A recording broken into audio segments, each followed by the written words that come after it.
I just want to read you this poster that I have because I hear a lot of pro-lifers say that life begins at conception.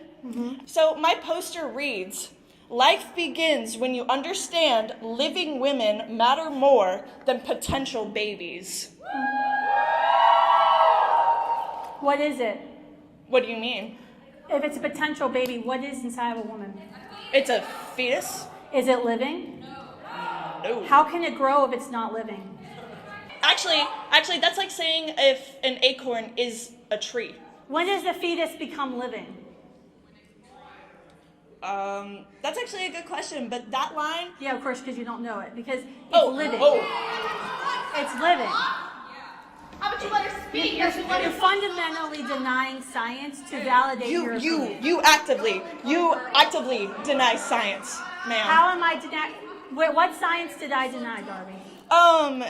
Okay, so let's look at some posters over here.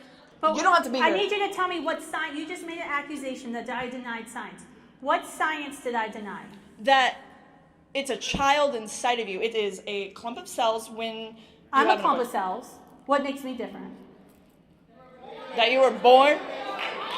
You were born. So you don't, what you're arguing is that anything that is not born is not valuable of life. I did not say that. It's subjective.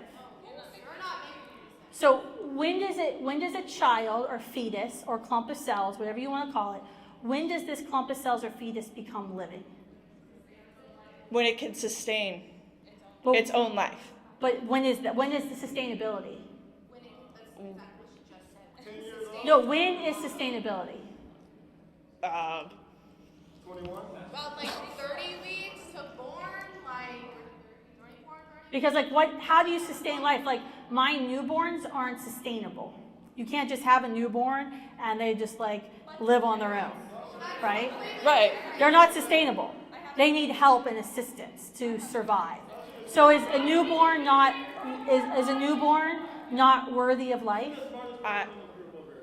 Is a newborn not worthy of life? I do have one thing to say to you. How is it that when my mom was in college 30 years ago, she was protesting the exact same thing that me and these wonderful other women and men on this side had been protesting? How is it? Why?